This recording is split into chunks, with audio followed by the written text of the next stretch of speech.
Hey, Faithy. Nice of you to drop by. With a little bit of persuasion, Ropeburn was pretty chatty. Told me about his meeting with Pope's killer at the mall. And you're thanking me, right? But when I got there, guess who was waiting for me? No idea, Faithy. I just go there for the pretzels. Bad case of the blues. You wouldn't happen to know anything about that, would you? No, Faithy! It wasn't me! Besides, if I wanted you dead, don't you think I would have just killed you myself? You're right. A creep like you couldn't have organized. Now, don't be like that.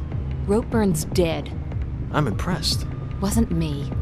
You need to be careful who you hang around with. Oh, I learned that a long time ago. And yet, here we are again. But I'm afraid I'm gonna have to cut this little meeting short, Faithy. Places to be, you know how it is. Try not to get yourself killed. Merc, you can stop pretending not to listen now. What's up? Can you do a search on Pirandello Kruger security?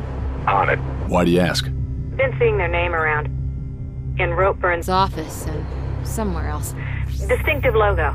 Getting anything? Just what you'd expect. Alarms, fencing, armored cars, private security.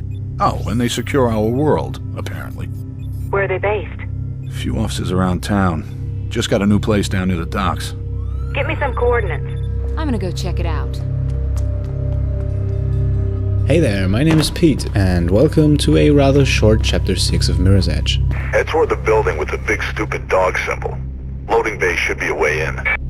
Today we're going to break into Pirandello Kruger security. We've been encountering enemies with PK on helmets and backs since the prologue. They obviously belong to Pirandello Kruger, and maybe in this chapter we'll learn what PK is all about and how they tie into the conspiracy surrounding Faith's sister.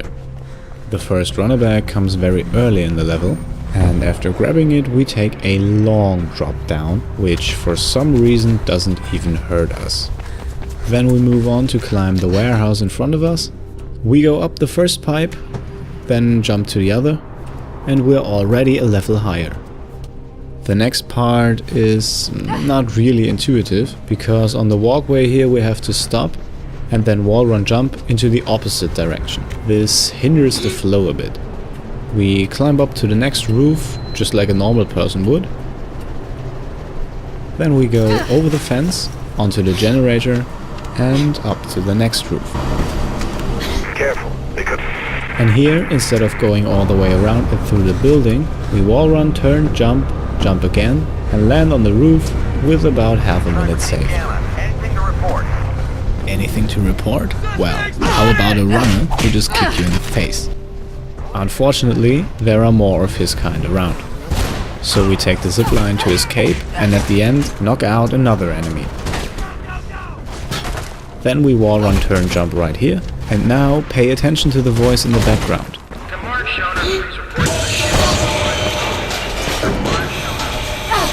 Now that was not the smoothest landing, and in the background a guy named Mark Schoenherr was called. Keep that name in mind. The gate opens, and with it, so does the fire on us. It is very easy to die here without actually doing anything wrong. So we want to head up and out of the line of fire as soon as possible, which is then rewarded with the second runner bag. Intruder in the vicinity of the loading bay. All available units proceed there at once. We now found 2 runner bags and had 2 combat situations in the first 2 minutes of gameplay. This faster pace has a reason in the form of a very interesting cutscene later on in the chapter. According to the plans, there should be a way through beyond the conveyor system in there. Now before we climb higher, we go all the way to the back of the room, then turn to the left and climb up in the corner. Here's where runner bag number 3 is hidden. We now only have 9 runner bags left throughout the entire game, equally hidden throughout the next and final 3 levels. And now we're taking it upstairs. There are several ways to get to the upper level. I like to do it with the wall run, but like I said, it's not the only way. And then we swing across, drop down inside the little office room, and then hit the play button. What do you pick up? Had a break-in earlier. You're a guy, let him get away.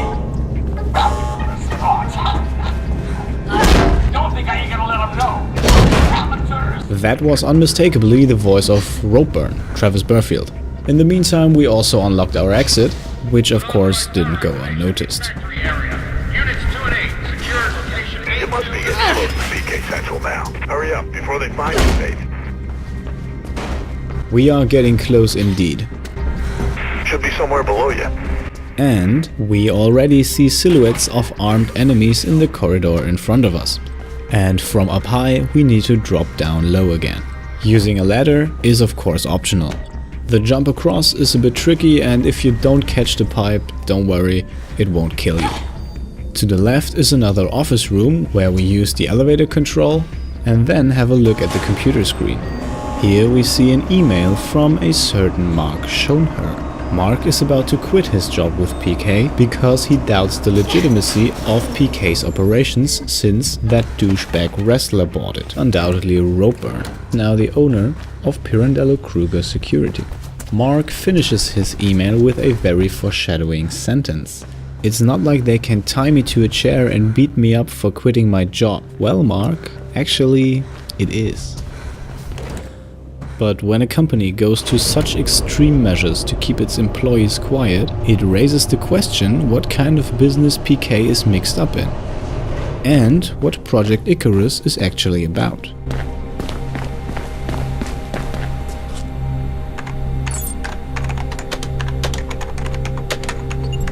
Jackpot. Think I found the nerve center, Merc. Could be some kind of training room. Drake. What are they training them for? You mean there's something left in the city they haven't managed to tax, ban, or regulate? What the hell's left, huh? Us. Merc, get your gun. You know that's never too far away. Why? This training, Merc. This Project Icarus, Pirandello Kruger, they're not here to bolster the police. They're being trained to come after us. After the runners. All the runners. Everything okay up there? Quiet as a grave. Just me, birds, and the best black market surveillance equipment money can buy. It's him. Him? The guy I saw at the mall. I've seen him on a camera, on the deck of a boat at the Look, docks. Faith, you've done enough.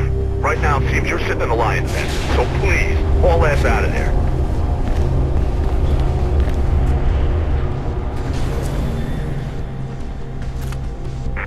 Shatter's gone berserk. Blues know you're there. Get out now. So, Project Icarus, a program to hunt down runners. That means Pirandello Kruger, owned by the now deceased Travis Burfield, is actively targeting all runners, not only Faith. And Burfield managed the assassination of mayoral candidate Robert Pope, who was the one who actually led us to Project Icarus. This suggests that A. Robert Pope was not in favor of the program and PK didn't want it to be shut down should he become mayor, or B. PK didn't even want him to know about Project Icarus, and after he found out, they decided to silence him. Now Pirandello Kruger seems to train units specialized for hunting down runners, and it looks like we are getting a first-hand training experience.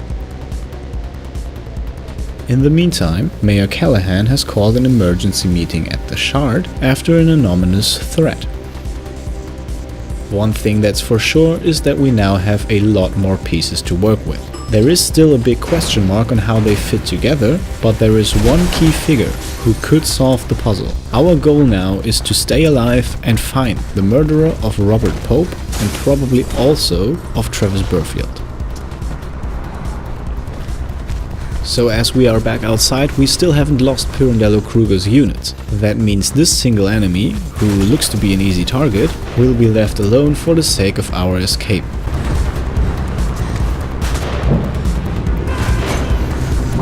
There's some train tracks up ahead of you. Could be a way out. One more time, just like in Chapter 4. It looks like we're going to escape by taking the train. You get directions from a Faith. Get out of there.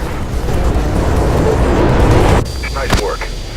Look, I'm gonna try and get the word out on the network about Icarus and warn the other runners. And with that we have the first big reveal of Mirror's Edge behind us. Where does the story go from here? Well, click the video on screen to get to Chapter 7 and find out. I'll see you next time. Cheers.